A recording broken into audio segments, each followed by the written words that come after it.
Good afternoon and welcome to UTS and the McKell UTS Digital Innovation Forum. My name's Glenn Whitewick and I'm the Deputy Vice-Chancellor of Research here at UTS. To begin the proceedings, and on behalf of all those present, I would like to acknowledge and pay respect to the traditional owners of the land on which we meet, the Gadigal and Guringai people of the Eora Nation. It is upon their ancestral lands that UTS stands.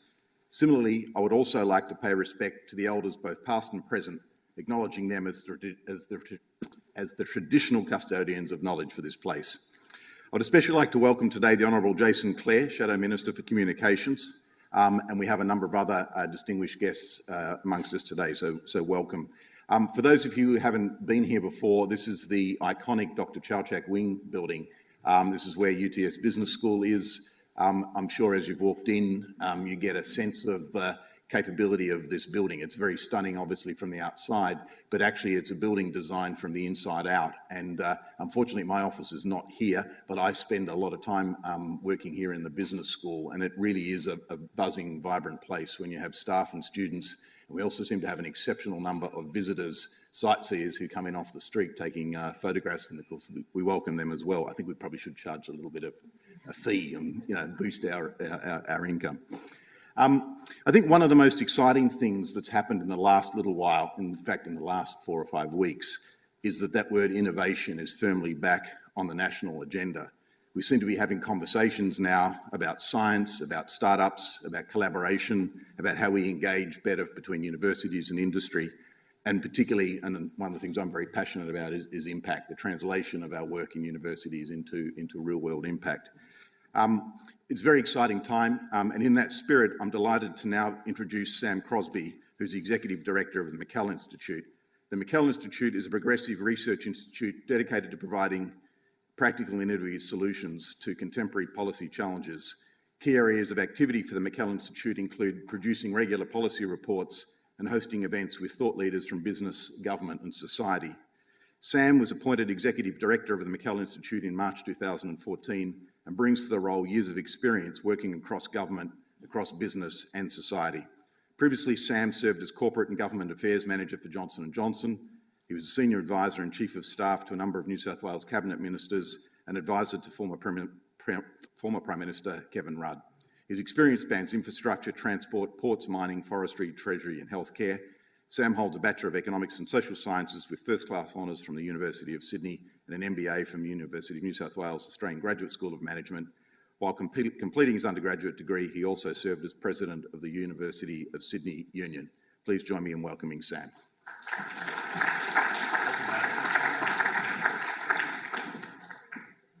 Thank you. I'd like to start also by acknowledging the Gadigal people of the Eora Nation and paying my respects to their elders, past and present. I think we do need to just stop for a minute. This is the first time that McKell's been hosted at UTS in this new building, and it is a fabulous addition to the Sydney skyline. It's only with Roy's individual perseverance and dedication and commitment that such a project and such a building could have been built. So I love this building. I know it's had its detractors and people have knocked it over the years, but I think it is an absolutely spectacular building. Can I get a round of applause for Roy and for this building? It's wonderful. Now, more boring and more functionally, I'm sad to say, it's also home to their business school. It's home to 1,600 staff and students. So I'd like to thank them, and I'd like to thank sincerely UTS for hosting us here today.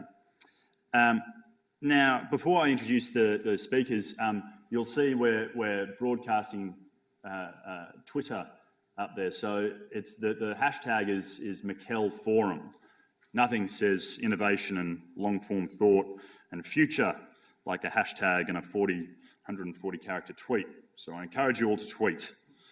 Now, today's speakers are trying to grapple with one of the biggest challenges that Australia and Australian businesses are trying to face and trying to come to terms with. Success, according to PwC, looks like a reduction in federal debt by about $6 billion by 2024, or an additional 1.5% added to our GDP.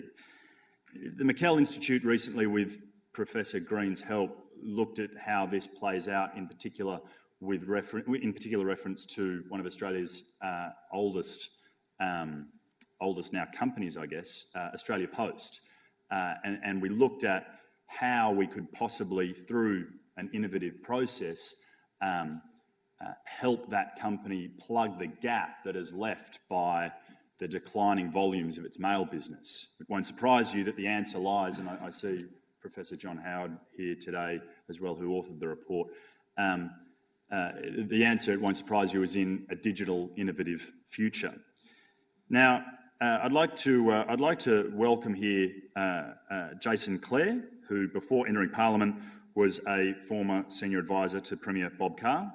Elected in 2009, Jason rose very, very quickly through the ranks to the front bench. He was a previous minister in the last government for Defence Material, Home Affairs and Justice. He is now the Shadow Minister for Communications in the Shorten Opposition. I'd also like to welcome Professor Roy Green, who, I've got his bio here, I didn't know this, his PhD is from Cambridge. He's worked with organisations such as the OECD, the European Commission, and has chaired a number of reviews by a number of organisations like the CSIRO into digital innovation. Following short speeches by them, Associate Professor at UTS and one of my bosses, Director Sarah Kane, will be hosting a Q&A. So I encourage you all to get some questions ready. Following the event, my chair, John Watkins, will give the vote of thanks. Ladies and gentlemen, would you please welcome Jason Clare.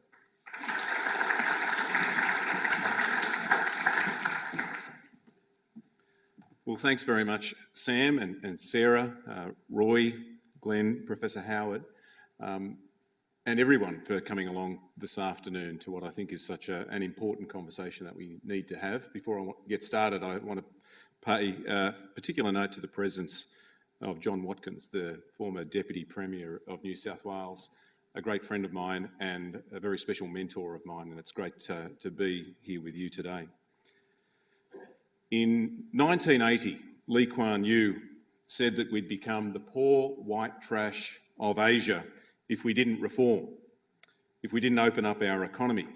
Now, they were words that stuck in the mind of Bob Hawke.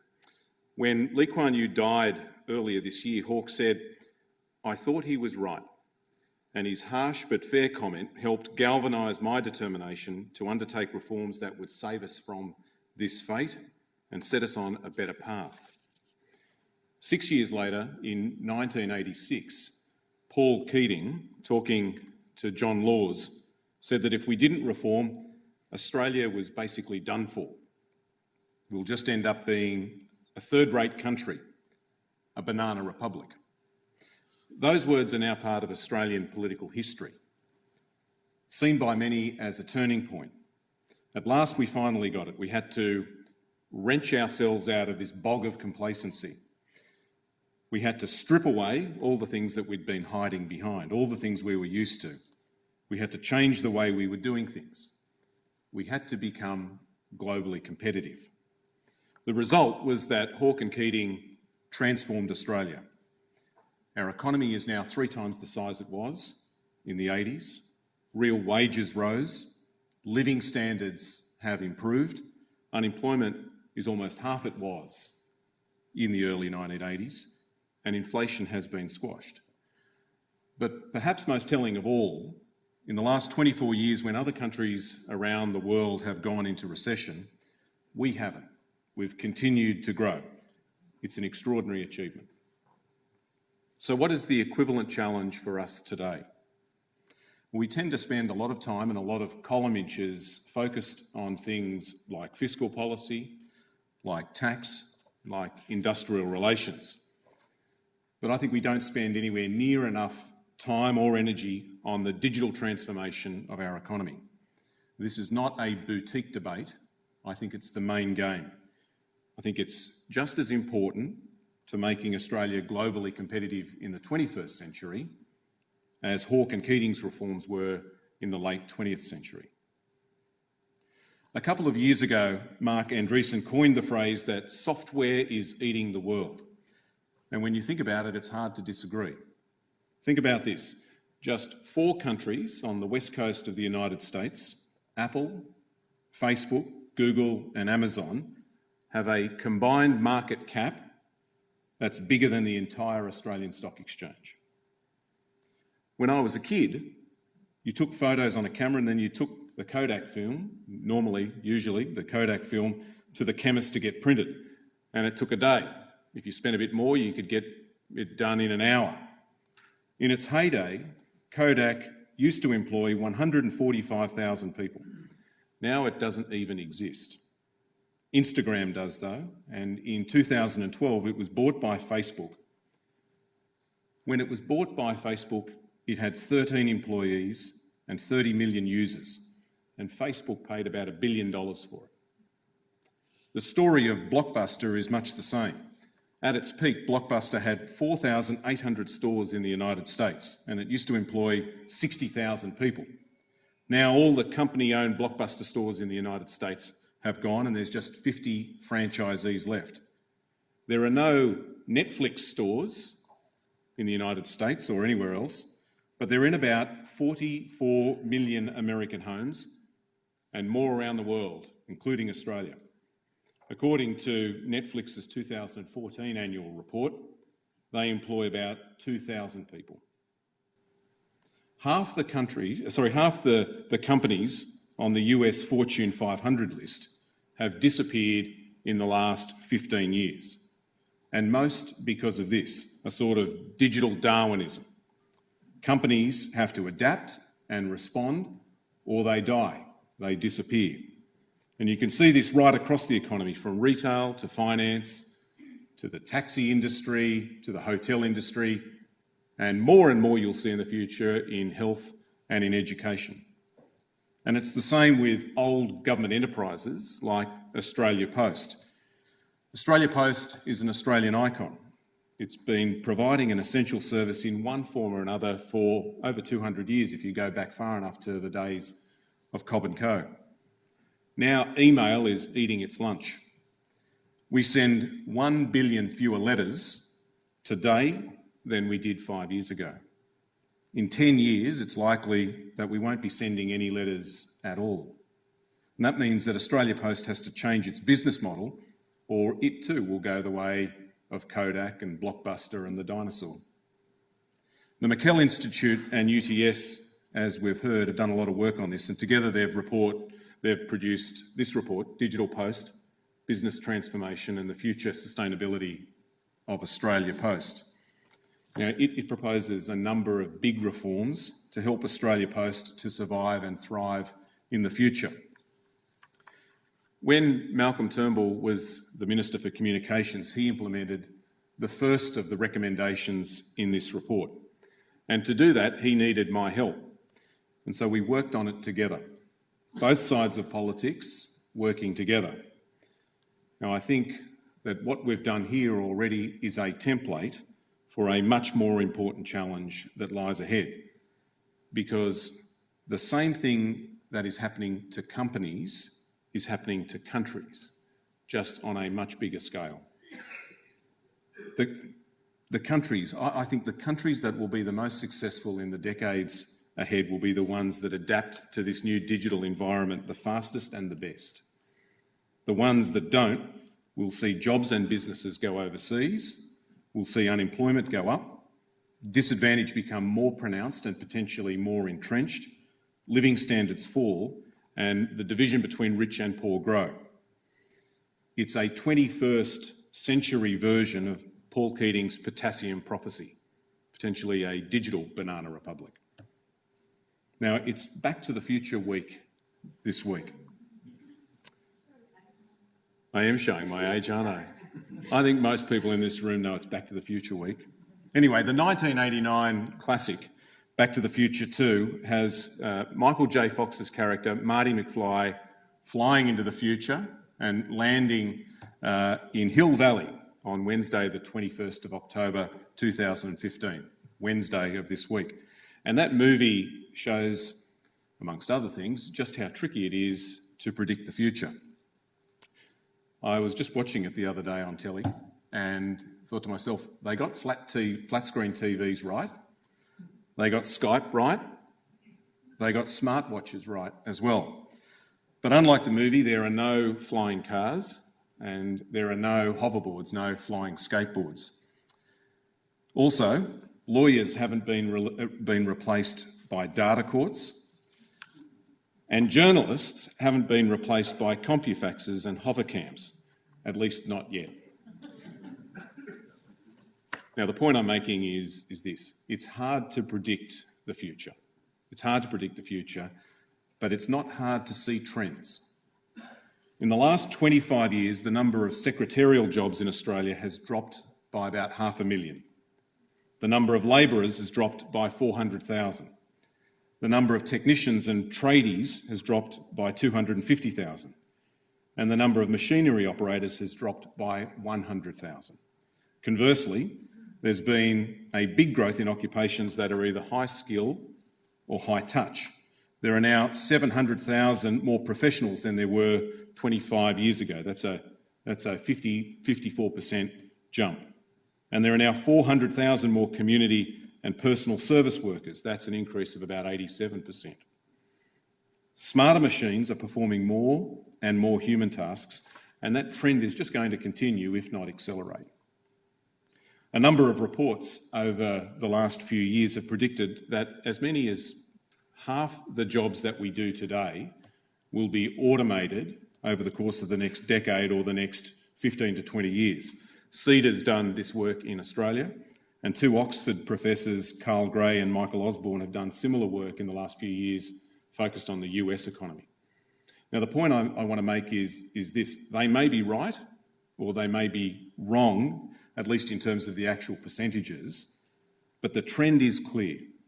And it's also clear that the new jobs that are being created now and the jobs that will be created over the course of the next few decades will be more and more jobs that will require STEM skills, science, technology, engineering and math skills, and in particular digital skills. The other big and obvious trend is the magnetic influence of globalisation. The globalisation of capital and labour is nothing new, but what is new is the rise of what some people call the virtual global worker. Today, in our interconnected online world, if an Australian company can't find the talent or the resources that they need here in Australia, they can get virtual talent from many other places around the world. A good example of this is the Australian company Freelancer, that connects employers to a global marketplace of experts in every technical, professional and creative field, everything from graphic designers to architects to engineers, scientists and accountants, all from around the world and all at the click of a button. You can also see this in the work of some of Australia's tech startups who are increasingly outsourcing the work that they do, particularly software development, to countries like Vietnam or the Philippines. Now, the challenge here with all of these things, I think, is the same as it was for the Hawke and the Keating governments.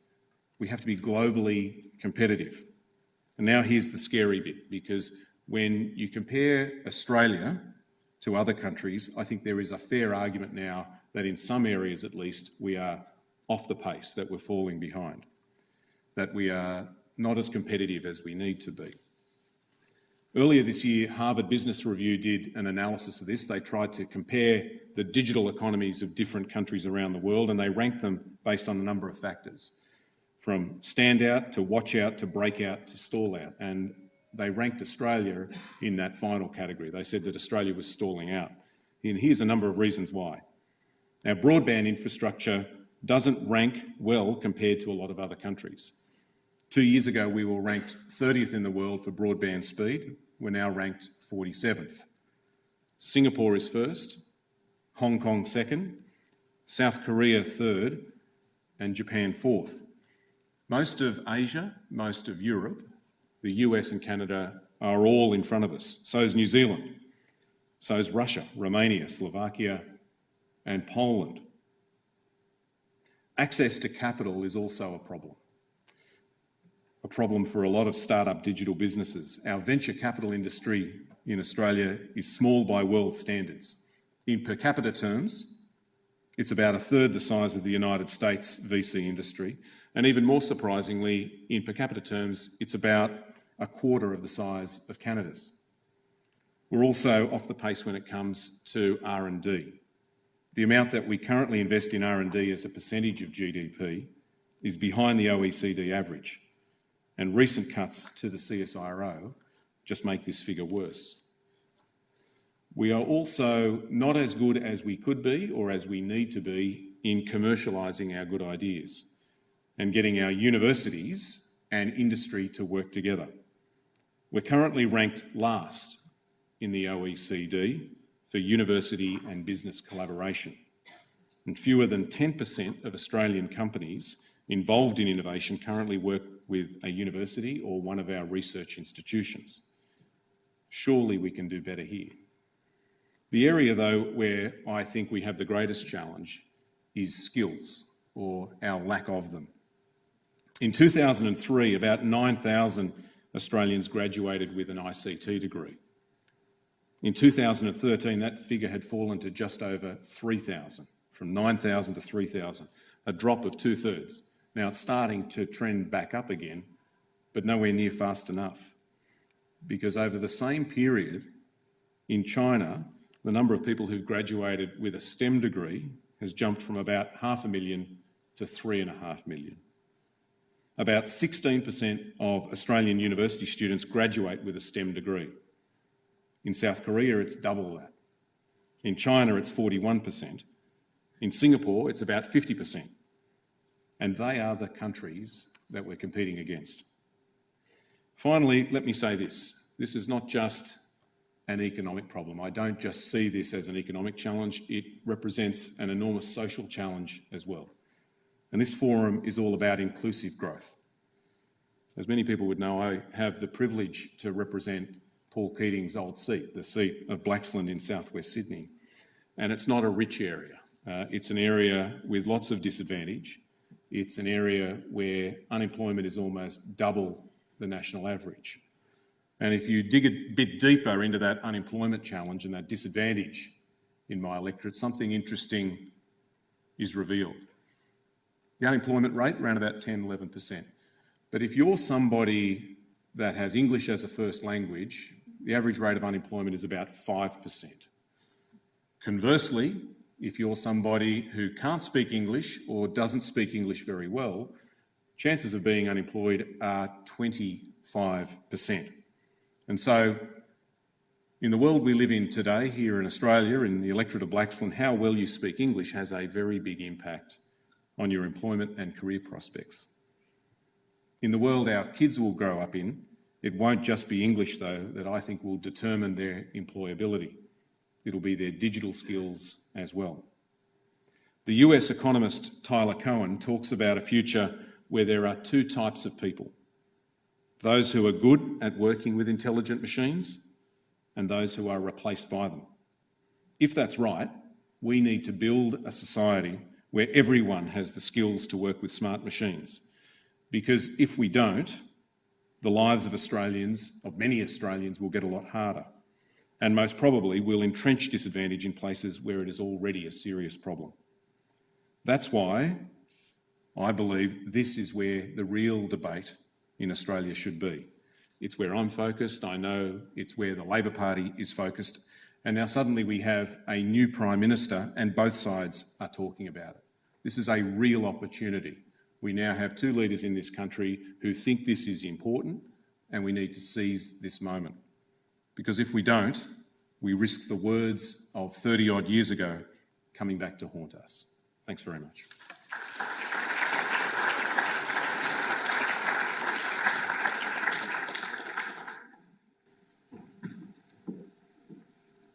Well, I think I'll test the acoustics out here, if I can.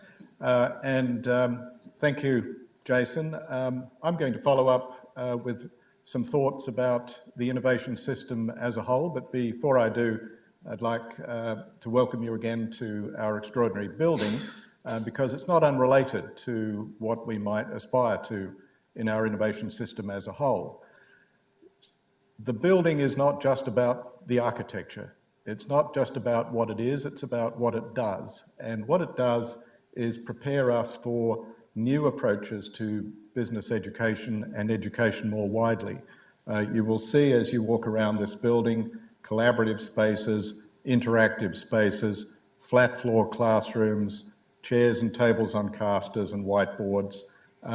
We know that this is the future of business education because we also know that at least half the jobs that currently exist, and this was very much a theme of Jason's address, will not exist by 2025.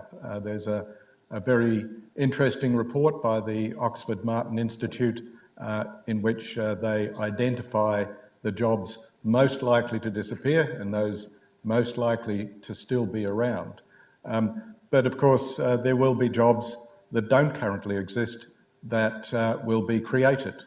And these are the jobs for which we need to really prepare as universities and as business schools and in learning environments everywhere, including in your own organisations. So much of the learning now is within organisations and in the form of lifelong learning. So the jobs that we're looking at now are not going to be ones that depend entirely on specialised skills. Specialised skills remain important, but on top of those we need to have what we call boundary crossing skills, which provide agility, which provide creativity, problem-solving capability, critical thinking. These are the kind of jobs that give you the agility to prepare for, these are the kind of skills that give you the agility to prepare for jobs that don't currently exist. We've seen in recent history, Jason mentioned Kodak, jobs that were supposedly secure that no longer are with us. These are jobs that are being commoditised. We're going to see much more of this because they're automated, they're offshored, they're devalued by low-cost competition. Prior to Kodak, and most of you won't even know the term, there were such things as telephonists. Now, why would you need someone to run a phone on your behalf? Well, if you look at an old black and white movie, you'll see people putting wires into a switchboard to connect you to someone that you want to talk to. In our report on digital post, we have the same dilemma with our wonderful posties.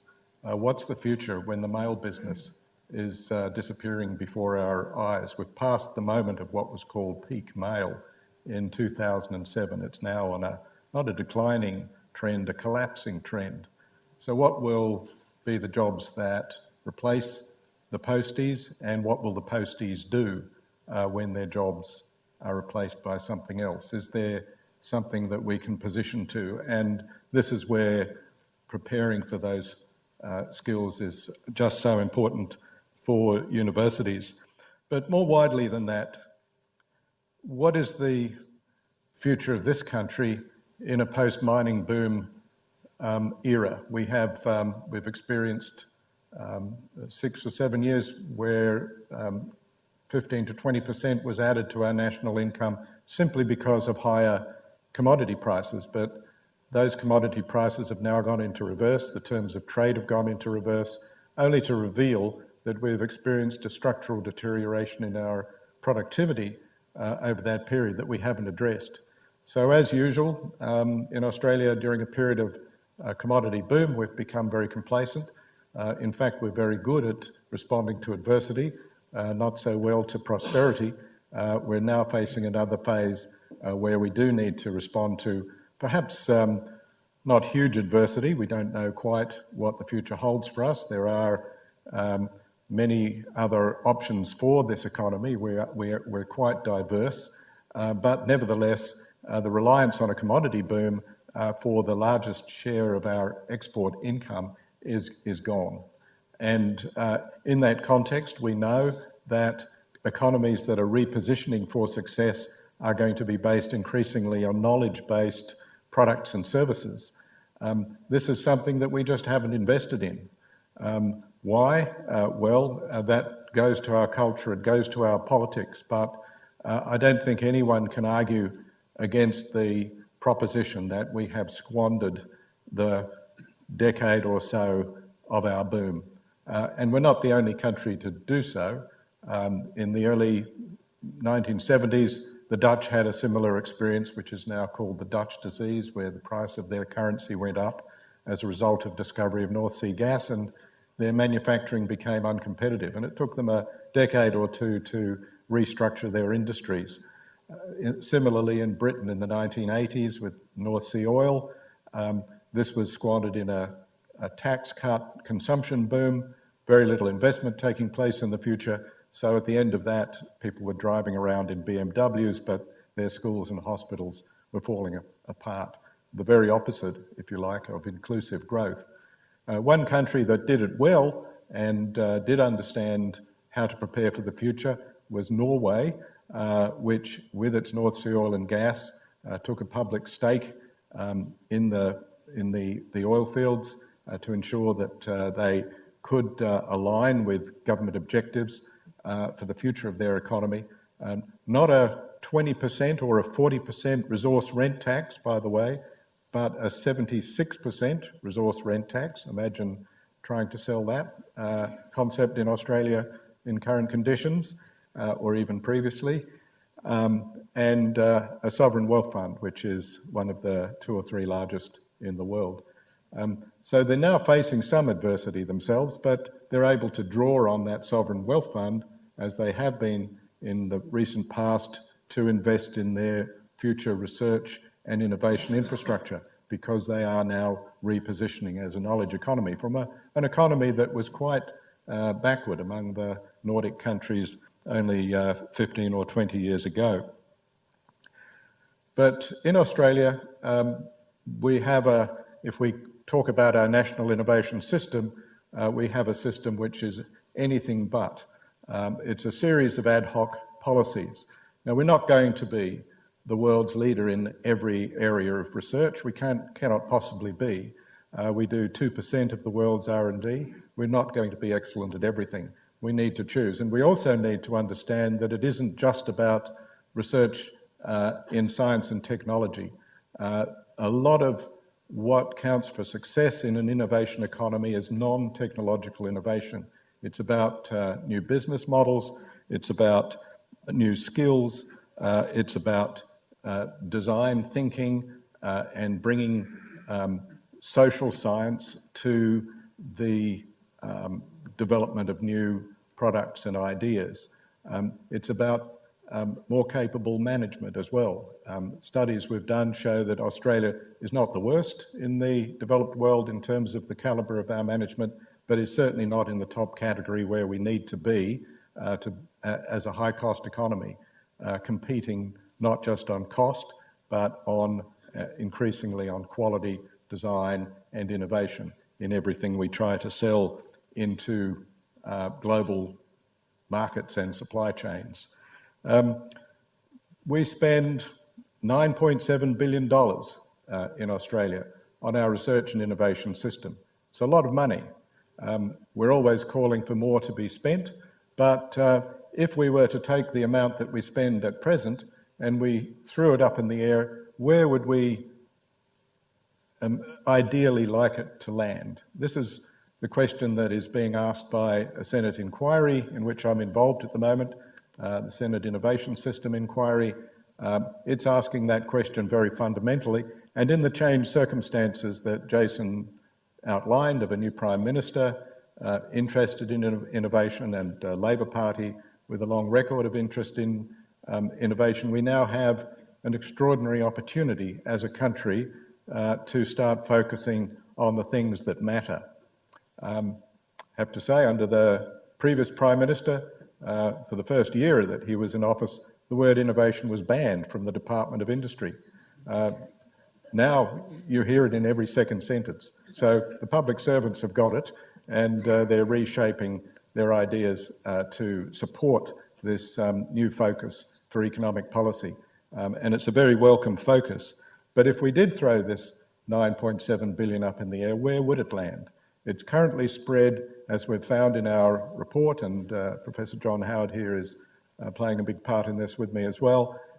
We're spreading this money across 13 Commonwealth portfolios, 150 line items, It's anything but a system. When we start looking at the inquiries that have been conducted into our innovation system over the last few years, 60 in 15 years, and only 4 or 5 of those refer to each other. There is no accumulation of wisdom in this area. Everything starts with a blank page. We do need continuity as well as change in our innovation system. It needs to be about what works and what doesn't work. We know that in the rankings for innovation, we do well in the production of research. We're number 7 in the World Economic Forum, but number 81 in the translation of that research into commercial outcomes, the efficiency of our innovation system. That's the sort of thing that needs to be addressed if we're to develop a world-class national innovation system. So 3 areas just quickly where the submissions, 182 of them, to this inquiry have focused, and hopefully out of this inquiry, which might have been pretty much buried in the absence of the political shifts of the last few weeks, hopefully this inquiry will now have some resonance in the Prime Minister's statement towards the end of the year. But 3 things that need to be addressed. One is the failure of our collaboration arrangements in Australia between business and universities in particular. As Jason pointed out, we're right at the bottom of the OECD table when it comes to the intensity of collaboration between business and universities. But more than that, the nature of that collaboration is very transactional. It doesn't amount to what in other countries would be depicted as an ecosystem. We have people on each side with very different incentives among academics to make sure that what is researched appears in top-ranked journals, and for business to get some free R&D out of a university. It's not a case, it is sometimes, of course, there are very good best practice examples, but in many cases it's a matter of not mutual benefit, but a rather tense battle of wills to see who can gain the most from the public money and sometimes industry money that is provided to these relationships. The R&D tax concession, 15% of that goes to consulting firms. Is that the best way to design an R&D incentive? ARC linkage grants, 40% of those are not with industry at all, but with public agencies. Is that a real industry-university collaboration?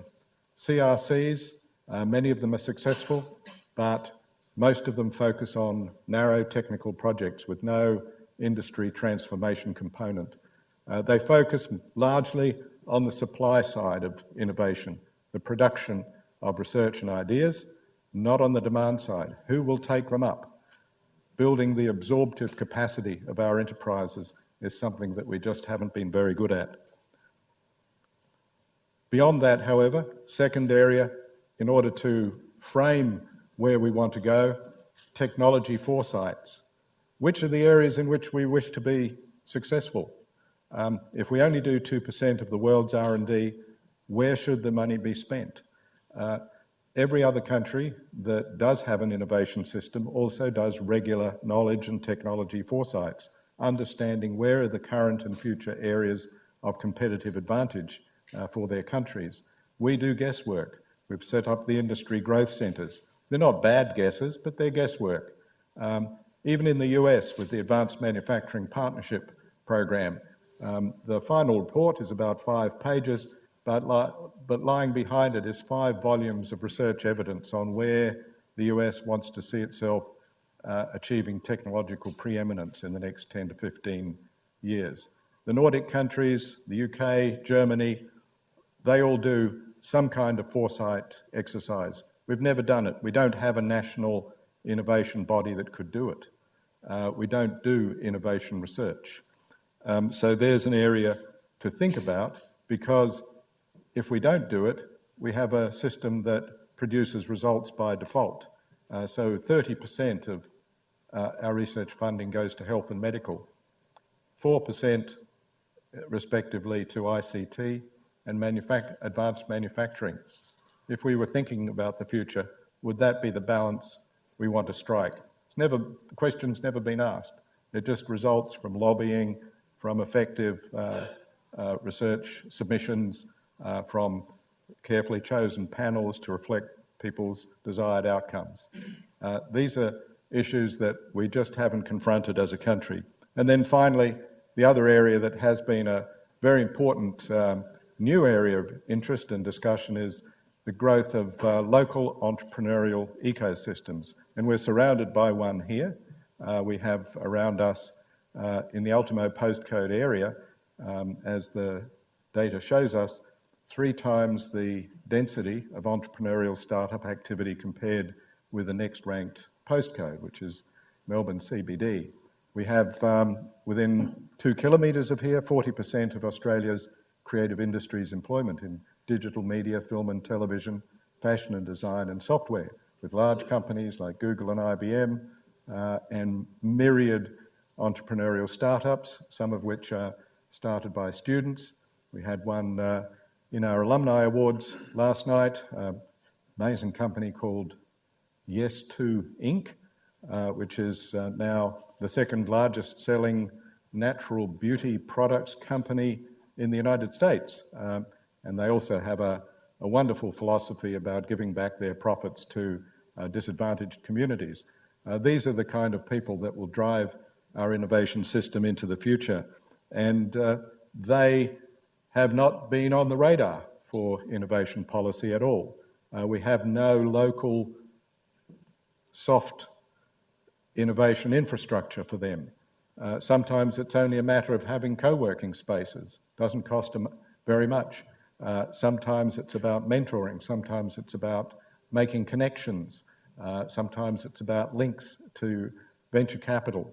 Most recently in the US, in New York City, they were watching a lot of the talent being sucked out into the West Coast, and the previous mayor, Mayor Bloomberg, set up a competition and awarded $100 million each to 4 institutions to establish and reinforce the innovation ecosystem in Manhattan, in particular the Cornell Technion experiment based on an entrepreneurial startup community that will be moving shortly to Roosevelt Island.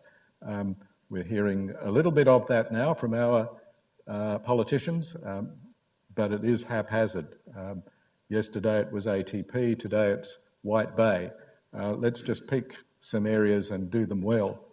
And it doesn't have to be the centre of a big city, by the way, to make these things work. There was an interesting analysis the other day by the Brookings Institution of Chattanooga in Tennessee. An amazing experience there of taking advantage of the most dense and effective national broadband in the United States in a small town, which otherwise would have had no chance of reinvention.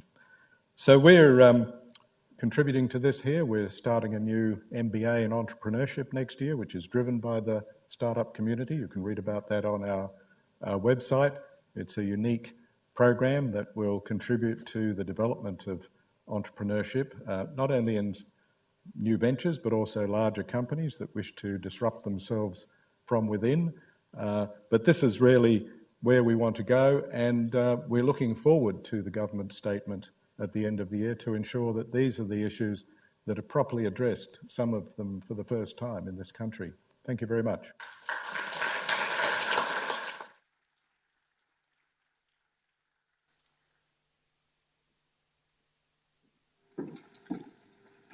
Thanks, Roy and Jason. And before you get too comfy there, I might ask you to face the music at the front.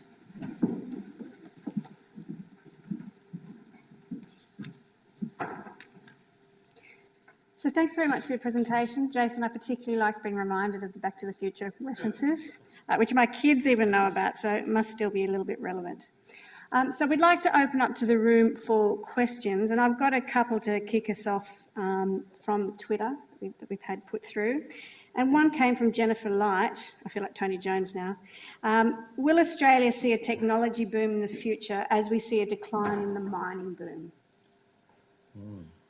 Well, you want me to kick off? Sure. Yeah.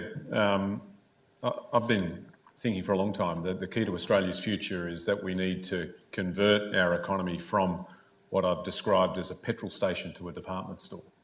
For a long time, we've relied on resources from our natural resources to become such a wealthy, prosperous country. But in the future, in a region where there are going to be as many as 3 billion middle-class people looking for products and services, not just from Australia, but from all around the world, and in an environment where we will be competing to provide those products and services with the United States and Canada and Europe and other parts of Asia, the challenge is how do we transform our economy so that we are getting more than our fair share of that market, providing the products and services that enormous market, the biggest middle class the world has ever seen, wants.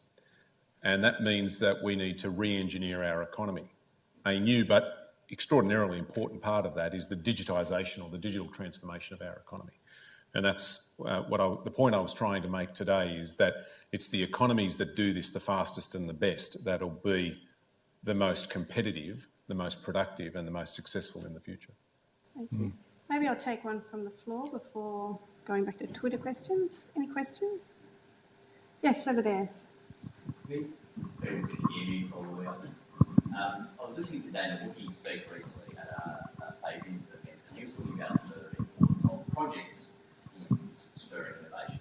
He is researching in cities that tax incentives and so on were great, but what has proven to be exceptional time and time again is a big project for everybody to sink their teeth into and get global knowledge, and you get a whole bunch of people working on the same thing. Chances are they'll keep innovating and working on the same area. So I wonder if there were big projects that are top of your list, particularly top of Australia's list in that space. Obviously, the NBN's one, but there are others.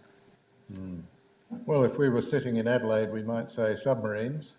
And they are right, because these are the kind of projects that bring great economic complexity to our economy and provide platforms for the development and diffusion of new technologies, particularly the diffusion of technology, because in relation to the previous question as well, it isn't just about the generation of new technologies, it's how we adapt and diffuse existing technologies from across the world. And if we outsource that element of what we do here, including elements that follow around design and marketing, then we are hollowing out our economy. We're becoming an economy that desires a first world lifestyle, but then has a third world economic structure simply based on the export of unprocessed raw materials. The repositioning of our economy is, yes, partly about projects, but it's partly about the myriad activities that take place in clusters and ecosystems and even in dispersed communities, and not just in new ventures. These have got the headlines, but also the group that is often overlooked, certainly below the radar, our SMEs, our mid-market companies. These are the real drivers of our economy. And a lot of them are under terrible pressure, especially in the car industry, because with the end of car assembly in 2017, we did a study for the auto CRC, at least well over 50% will close immediately. Around 10%, however, have already repositioned in global supply chains, some of them in the existing car industry supply chains, precision engineering in Adelaide, plugging, for example, into the Chrysler supply chain, but others moving from the car industry to aerospace, like Morand, or into defence electronics or renewables. These are the companies that will be our future, and the thing is the small amount, the 20 or 25% between those that are in denial and will disappear and those that are doing it themselves anyway are the ones that where targeted government intervention can be transformative. This is where government policy can have an effect in building the capability of those companies, getting them to understand how to adapt to new technologies, identifying new opportunities niche specializations in global supply chains. These are the micro multinationals of the future. And we already have a lot already. We think about 1,000 to 1,500 in Australia who are the best at what they do in their market spaces, like road engineering here in Sydney, producing 60,000 microphones a month for the world market. Fairer Engineering in Queensland, which was Boeing's Global Supplier of the Year a couple of years ago for the Boeing Dreamliner. Hoffman Engineering in Perth, producing mining equipment for Peru and Chile in worldwide markets, and the list goes on. We have fabulous companies in manufacturing and in services. We don't celebrate them. They just get on with the job. But there are many more that we could have if we were a bit cleverer about how we targeted our interventions. Can I just add to that? Roy, you talk about micro multinationals. I've got more, I talked about Blaxland, my electorate in southwest Sydney. I've got more eBay millionaires in my electorate than anywhere else in the country. About 19 of them that make $1 million a year selling things on the internet, things that businesses that wouldn't have been able to exist in a world before the internet. And that's a good example of how a fully connected world provides opportunities for businesses that could never have existed before. So yes, the NBN is a good example of that. The work on quantum computing at the University of New South Wales potentially is another example of one of those big world-changing projects if they get it right, and the US Defence Force is investing in that. The other thing worth mentioning here, you talked about White Bay and what's happening at ATP. I've often argued that in the development of Badgerys Creek Airport out in Western Sydney, that we shouldn't just be developing an airport, but we should master plan the entire precinct and potentially provide a site there either for, the University of Western Sydney or for all the universities of Sydney there. People often ask, why is Silicon Valley so successful and why is it where it is? And there are lots of different reasons, but one thing that people constantly say is because of Stanford University and because of the collaboration between it and the ecosystem it's created with all of those businesses around it. I would hope we don't miss the opportunity there to provide something very special in that precinct that's going to be developed over the next 20, 30 years in Western Sydney. Remember, Silicon Valley isn't San Francisco, it's as far away as Sydney to Campbelltown or to Blacktown. And we shouldn't just think about high-tech, high-skilled jobs being something right here in the CBD. Sydney CBD is on the eastern fringe of Sydney. We need to think about how we make sure that we've got jobs like this all around the city. That might be a good segue for me to consolidate some of the tweets in the interest of brevity. There were a number of tweets which were raising things. In fact, one's just come up. The implication, it was implied, Jason, that the gigging economy is a good thing, that things like freelancers are a good development. So I wonder your response to the social impact of digital innovation, keeping in mind that yesterday, of course, Bill Shorten announced the sharing economy policy. So I wondered how you sort of overlay that with the discussion that you've had today. Yeah. Well, it creates enormous opportunities and will create enormous wealth. But as I said in my comments, it also potentially creates new pockets of disadvantage or could make more entrenched places disadvantage where it already exists. And so on top of the things that we've already been focused on, which is changing the curriculum from kindergarten up to make sure that our children have all of the skills they're going to need for the jobs they'll do in 20 years' time, and hence the focus on coding and computational thinking and programming in our curriculum. We need to think also about mid-career training and how does somebody who might lose their job because of digital disruption at the age of 40 or 50 make sure they have the skills they need so they don't lose their job and fail to get another job. We also need to think, I think, about areas or parts of the population that just don't have access to broadband that you and I take for granted. Bureau of Statistics data shows that if your family's average income is about $150,000, then the penetration of broadband in those homes is 99%. But in homes where the average income is about $40,000 a year, about half of those families don't have broadband in the home. Now, you've got it at school, at the library, but if you don't have it at home, then those children in those households are going to have a real disadvantage that other parts of Australia don't experience. That sets them back. So I think we need to look at all of those things as we develop public policy. Roy, do you have a comment on that? Well, absolutely. I just think the key to this is investment in skills and education. That's the key to social mobility and advancement and taking advantage of new technologies. But of course we know that even in the education system there are areas of educational disadvantage, and so how do we address those at school age right through to university? This is where the Gonski reforms came from, and we remember those fondly, but those are still highly relevant, and they must be implemented if we're to achieve at least some level, acceptable level of equality of opportunity in a digitally transformed world. Thank you. We'll take one more from the floor. Yes, this gentleman. You both mentioned that there isn't a lot of collaboration between universities and the private sector. What do each of you think the problem is? Well, I'll start with that.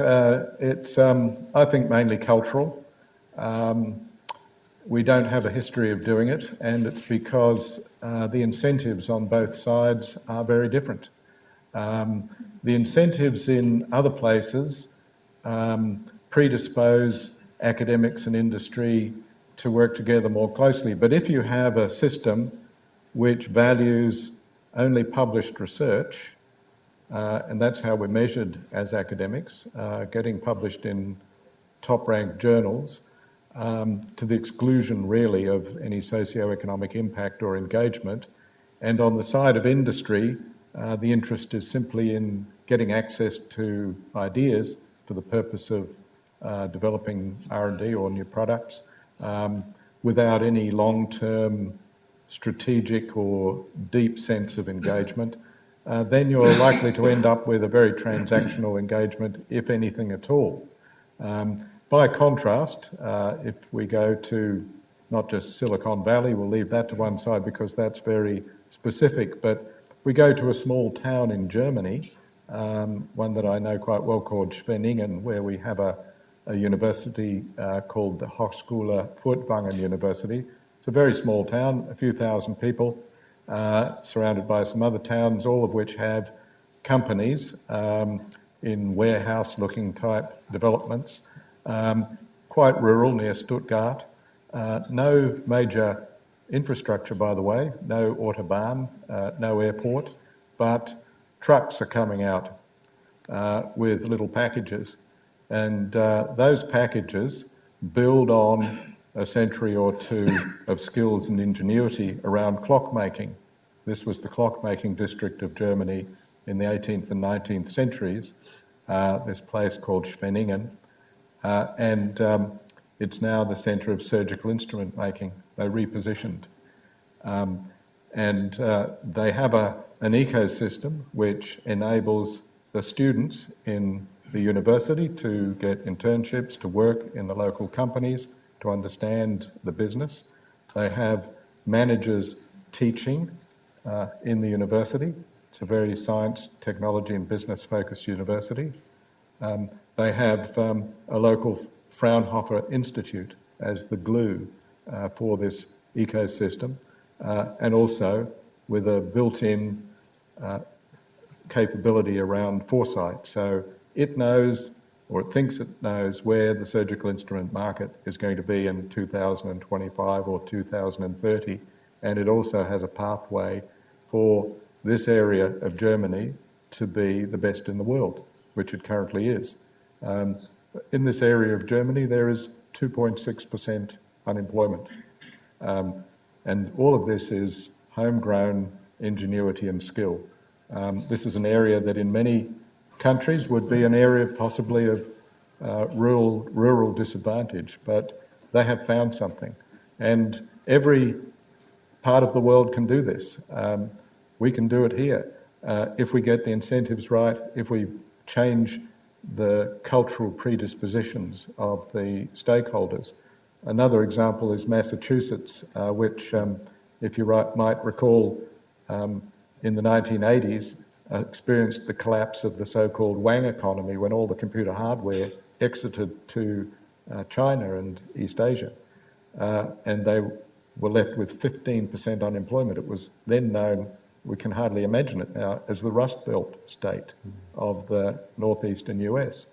But because of the skills and ingenuity and the relationships that had been built up between the universities and business, they were able to reconstruct their economy around biosciences and medical technologies.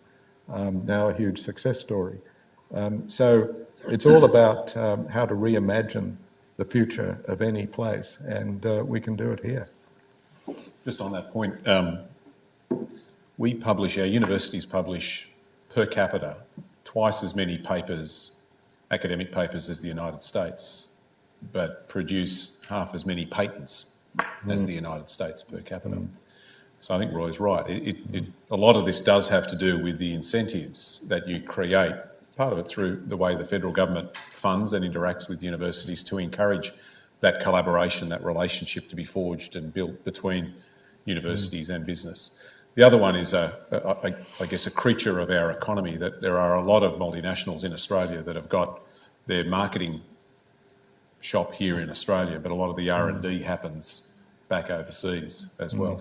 But you change the incentives, you change the environment, and we've also got to think about how do we make better use of the IP, which often sits and gathers dust in our universities, and how we can ensure that business makes better use of that. I'm going to suggest that we leave it there, because we have gone a little bit over time. We didn't want to cut you short because you're so engaging, the pair of you, so we appreciate that. Last question. And if it's the quickest question Very ever. quick. Very quick. Okay. Digital innovation. How 100,000 university degree will affect digital innovation? Because you said around 50% China and Singapore, and our future students will pay 100,000 university fee. How that will affect digital innovation in Australia? If you think about Denmark, you don't have to pay any single cents to study in the university. Rather, you get government support for studying in the university. Okay, so and in Australia, I've got the gist of the question. In Australia, you have to pay 100,000 for your university degree. Well, the answer to the question is negatively. If we live in a city where it's already expensive to rent or to buy a home, and I do fear that people will make decisions about whether they go to university or not based on the cost of going to university plus all of these other accumulated costs. And that's why the Labor Party was so opposed to the proposed changes that Christopher Pyne put forward to university education, because we need more people to go to university, not less. Thank you for that. And I'll invite John Watkins. Thanks, Sarah. I'd like to thank you all for attending today. In particular, I'd like to thank Jason Clare for joining us and for his contribution. I think our nation is very fortunate to have a person and people like Jason in the federal parliament. When I first met Jason, it was 20 years ago, and he was in his early 20s. And he then worked for the leader of the House in the New South Wales Parliament and was an absolute expert on the arcane rules of procedure in the New South Wales Legislative Assembly. And everyone came to Jason to be told what to do. I've forgotten it all now. Ministers, experienced backbenchers, they all had to go through Jason, and Jason dealt with them fairly and with intelligence. Everyone recognised the maturity and intelligence in him beyond his years, but he had something else. He had an integrity and a decency that marked him out in the political landscape. And that, in fact, has marked him out since and will continue to in his life. He'll be part of the public life of this nation for decades to come, in politics and at some stage beyond. I think we're a better nation for it, and his comments today were perceptive and thought-provoking and overtly practical. Thanks very much, Jason.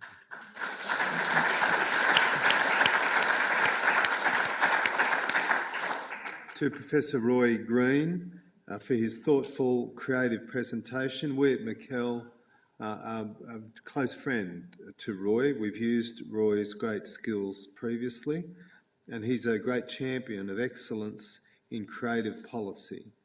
Please thank Roy.